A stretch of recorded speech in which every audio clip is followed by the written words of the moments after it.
예, 중국 경제, 중국 증시, 중국 기업에 대한 시각을 집중적으로 알아보는 시간이죠. 차이나 TV. 오늘은 SK증권 자산전략팀 박기현 연구원 오셨습니다. 어서 오세요.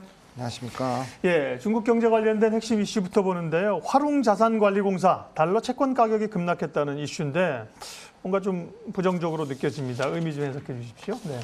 네. 그 화롱자산관리공사 관련된 네. 소식 전해드리도록 예. 하겠습니다. 이제 4월 들어서 중국 재정부 산하 4대 자산관리공사 중 하나인 화롱자산관리공사의 달러 채권 가격이 급락하기 시작하였습니다. 이로 인해서 중국 국영 기업 부도 위기가 다시금 제기되기 시작하였는데요. 화롱자산관리공사의 중국 내 위치는 우리나라로 치면은 기재부 산하의 금융공기업과 비슷하다고 생각하시면 될 것 같습니다. 이제 화롱자산관리공사는 이제 중국 국영 은행들의 부실 채권을 관리하는 배드뱅크 역할을 하고 있었으며 동시에 홍콩 증시에 상장되어 있는 상장사이기도 합니다. 화롱자산관리공사는 근 몇 년간 무리한 사업 확장 및 경영자의 범법 행위로 인해서 여러 구설수에 오른 바 있는데요. 하지만 화롱자산관리공사가 중국에서 가장 강력한 정부기관이라고 할 수 있는 국무원의 직속으로 관리에 있는 회사이고 자산 규모가 300조 원을 넘어가기 때문에 발행한 채권의 부동 가능성은 극히 낮다고 여겨졌습니다. 하지만 최근 들어서 이러한 센티먼트의 변화가 생기기 시작했는데 그 발단은 화롱자산관리공사가 기한 안에 연간 재무 보고서를 제출하는 데 실패했기 때문입니다. 홍콩 증시에 상장돼 있는 상장사들은 모두 1분기 말일까지 작년의 연간 재무 보고서를 제출해야 되는데요. 이것에 이제 실패한 거죠. 이로 인해 주식은 이제 거래가 중지되었으며 이제 채권 가격 역시 하락하기 시작하였습니다. 이로 인해서 중국 이제 하이힐드 채권 시장 자체에서 굉장히 큰 문제가 생기기 시작했는데요. 아시아 크레딧 리스크 지표는 7일 연속 상승해서 지금 2018년 이후 가장 긴 이제 상승세를 앞두고 있습니다. 또한 화롱자산관리공사와 아무 관련이 없는 텐센트조차 악화된 시장 심리로 인해서 40억 달러 규모의 외화 채권 발행 일정을 늦춘 바 있습니다. 네. 자산관리공사니까 우리 생각하면 캠코가 딱 생각나는데 그죠? 화롱자산관리공사 달러 채권 가격 급락 뭐 우려는 있는데 그런 부도 리스크가 이제 막 불거지는 그런 정도는 아니라고 얘기를 하셨습니다. 예, 이슈는 여기까지만 보고요. 뭐 중국의 뉴스들이 요즘 보면 뭐 좋은 것보다는 부정적인 뉴스들이 좀 많은데요. 산업이나 기업들 중심으로 조금 더 접근을 해보도록 할게요. 오늘 어떤 기업을 살펴볼 건지 김다은 앵커 잠깐 소개해 주시죠. 네, 차이나TV 종목 탐색 시간입니다. 오늘의 종목 화면 통해서 만나보시죠. 아마 꽤나 많이들 들어보셨을 법한 종목이 아닐까 싶습니다. 오늘의 종목은 빌리빌리인데요. 쉽게 말해서 중국판 유튜브라고 할 수 있겠습니다. 뭐 애니메이션이나 만화, 게임 플랫폼 다양하게 가지고 있고 거기에 플러스로 넷플릭스와 같은 컨텐츠 사업도 하고 있고 또 거기에 플러스로 라이브 방송까지 하고 있는 이 종합 플랫폼 채널이라고 보시면 될 것 같은데요. 최근 들어서 이 플랫폼 유튜브와 같은 것들을 굉장히 젊은 층도 많이 사용을 하잖아요. 그래서 빌리빌리 전체 매출액의 65% 정도가 이 MZ세대, G세대라고 하죠. 평균 나이 한 20대 정도인데 이 젊은 층들이 굉장히 많이 사용을 하고 있다고 합니다.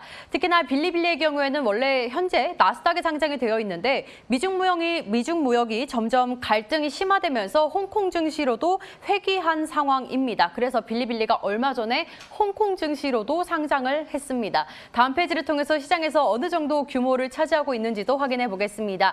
일단 저는 기준을 나스닥으로 잡아봤는데요. 빌리빌리 시가총액 43조 정도 나타나고 있고요. 유료 회원이 전년 동기 대비 100%가량 늘어나면서 매출도 점점 성장을 하고 있습니다. 2020년 4분기 기준으로 6,500억 원 정도 집계되고 있고요. 한국에서는 오늘 액면 분할 이후에 다시 한번 거래가 재개된 카카오로 한번 잡아봤는데요. 카카오도 뭐 카카오 TV도 가지고 있잖아요. 시가총액 53조 정도 나타나고요. 매출은 1조 2,300억 원 정도 보여지고 있습니다. 그런데 이 1조 2,300억 원 중에 플랫폼 사업은 아직 조금 적은 규모라고 볼 수 있겠죠. 이어서 구글 알파벳 A 가지고 왔습니다. 시가총액 860조 정도 나타나고 있고요. 매출은 63조 정도 집계되고 있습니다. 이렇게 오늘의 기업에 대해서 살펴봤습니다. 네, 다은 앵커가 카카오하고 이제 딱 비교를 해주니까 확 들어온 주가 상승률은 제일 높네요. 빌리빌리 그래갖고 저는 뭐 개인 신용 대출 회사인가 빌리빌리 그랬는데 플랫폼 뭐 OTT 이런 쪽이에요. 뭐 회사 조금만 더 소개해 주시고 투자 포인트 알려주십시오. 네. 네, 제가 빌리빌리의 이제 소개 및 이제 2020년 연간 실적에 대해서 말씀드리도록 하겠습니다.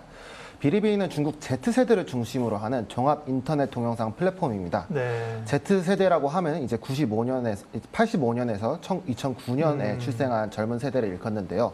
이러한 세대들이 가장 선호하는 ACG, 즉 애니메이션, 만화, 그리고 게임 콘텐츠를 강점으로 보유하고 있습니다. 뿐만 아니라 지금은 더 다양한 소비자층을 끌어들이기 위해서 드라마, 예능 및 e스포츠로 콘텐츠를 확장해 나가고 있습니다. 비리비리는 초기에 일본 만화 등을 공유하는 커뮤니티로 시작했기 때문에 현재 중국 대형 동영상 플랫폼들과는 차별화되는 지점이 존재합니다. 일반적인 중국 대형 동영상 플랫폼들은 아래 세 가지 성격 중 하나를 보유하는데요. 첫 번째로 중국판 넷플릭스라고 할 수 있는 이제 아이치, 텐센트, 그리고 요후가 있고 중국의 트위치라고 할 수 있는 도우이, 후야가 있습니다.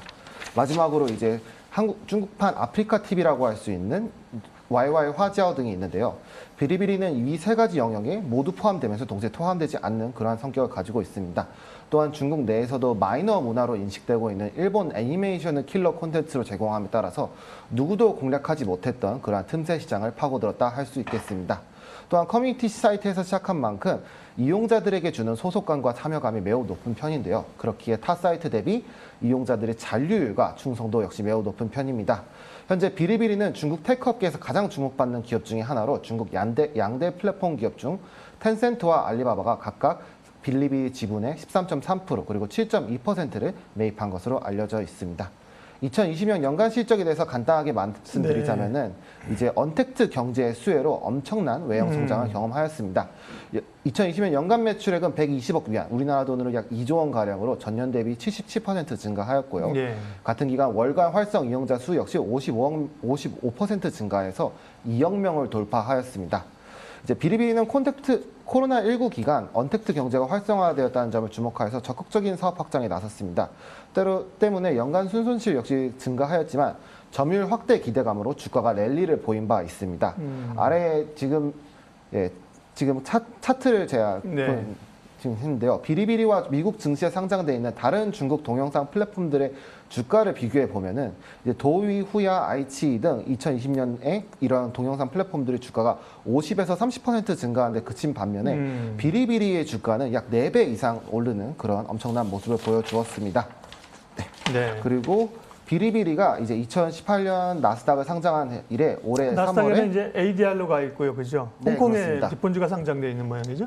네, ADR로 네. 일단 먼저 나스닥에 상장을 하였고, 갖고 네, 홍콩에 또 올해 3월에 홍콩에 다시 상장을 하였습니다. 그렇군요. 네, 이제 미중 무역 분쟁이 계속해서 부각되고 있는 상황인 만큼 네. 홍콩 2차 상장으로 인해서 향후 주가 상승에 더욱더 탄력을 받을 수 있을 것으로 전망하고 있습니다. 네, 동영상 플랫폼 업체군요. 사실 중국에 이런 기업들이 뭐 글로벌한 기업들이 굉장히 많은데요. 예.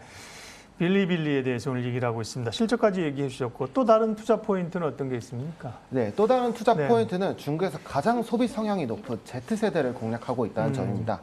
앞서 언급하였듯이 비리비리의 유저 중 86%는 1985년에서 2009년에 출생한 Z세대입니다. 이들은 현재 중국에서 소비 성향이 가장 높은데요. 타 세대 대비해서 평균 소비 성향이 2배 이상 높다고 생각하시면 되겠습니다. 또한 이들 중 아직까지 본격적으로 사회에 진출하지 않은 인구 역시 많기 때문에 향후 소비 규모는 더욱 커질 것으로 전망하고 있습니다. 중국 내 Z세대는 현재 총 4.5억 명으로 집계되고 있는데요. 전체 동영상 기반 플랫폼 사업, 그러니까 아이치, 요쿠, 투또 모든 동영상 플랫폼 사업 매출액의 65%를 책임지고 있습니다. 비리비리는 적극적인 콘텐츠 확장을 통해서 이들 중 90%에 해당하는 약 4억 명을 자사의 이용자로 만드는 것을 목표로 하고 있습니다. 이를 위해서 이제 리그 오브 레전드라고 하는 매우 유명한 게임의 챔피언십 중계권을 이제 확보하였고요. 또한 일본 애니메이션 회사에 투자를 하여서 중국 시장에 공략할 수 있는 그런 애니메이션을 제작하고 있습니다. 네, 아까 이제 매출은 급격하게 늘어나는 걸 보여주셨고요. 주가도 그만큼 올랐는데 수익은 아직까지는 그러면 수익은 못 내고 있는 건가요? 수익 구조 측면에서는 어떤 뭐 변화나 기대해 볼 수 있나요? 네. 네. 비리비리 같은 경우에는 네. 이제 상장 이래 아직까지 이제 흑자 전환을 하지 못한 바 네. 있습니다. 하지만 이제 흑자 전환을 하지 못한 거는 비리비리가 이제 수익성이 낮거나 그런 문제라기보다는 오히려 지금 산업 자체가 지속적으로 성장을 하고 있기 때문에 현재로서는 꾸준한 투자를 통해서 더 많은 유저층을 확보를 하는 것이 동영상 플랫폼들에게 있어서는 최대 과제라고 할 수 있습니다. 때문에 수익성보다는 현재는 외형 성장에 보다 더 집중하고 있는 모습이라고 하실 수 있겠습니다. 네. 그러면 빌리빌리 말씀해 주신 기업을 보고 투자를 하려고 하면 홍콩에서 사거나 나스닥에서 사거나 이런 방법이 있는 거겠군요. 아, 네. 홍콩에서 사거나 나스닥에서 사거나 할 수 있는데 네네. 이제 나스닥 같은 두 주가가 거의 비슷하게 연동되어 있다고 네. 생각하시면 되겠습니다.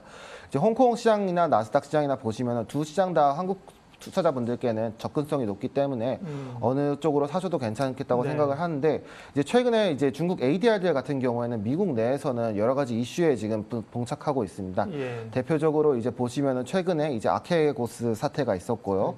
그렇죠. 또 이제 미국의 이제 증권거래위원회에서 이제 중국 기업들에 대한 제재를 할 수 있다 이런 이슈 역시 나오고 있는 상황인 만큼 저는 개인적으로 이제 홍콩에서 사시는 것을 더 추천을 하나 이제 미국에서 사시는 것이 더 접근성 측면에서 더 나을 수도 있다고 판단이 되고 때문에 이제 자유롭게 선택해서 구매하시면 될 것 같습니다. 어쨌든 저희가 중국 기업들 소개하면서 사실 중국 본토 투자는 아직까지도 시간대는 같습니다만 투자에 조금 제약들이 있다고 생각되는데 뭐 미국이나 이렇게 홍콩에 상장되어 있으면 훨씬 거래의 편의성은 높아질 수가 있겠네요. 예. 차이나 TV 오늘은 화룽자산관리공사 이슈하고요. 또 빌리빌리라는 기업에 대해서 구체적으로 살펴봤습니다. SK증권 자산전략팀 박기현 연구원 함께했습니다. 고맙습니다. 네, 감사합니다.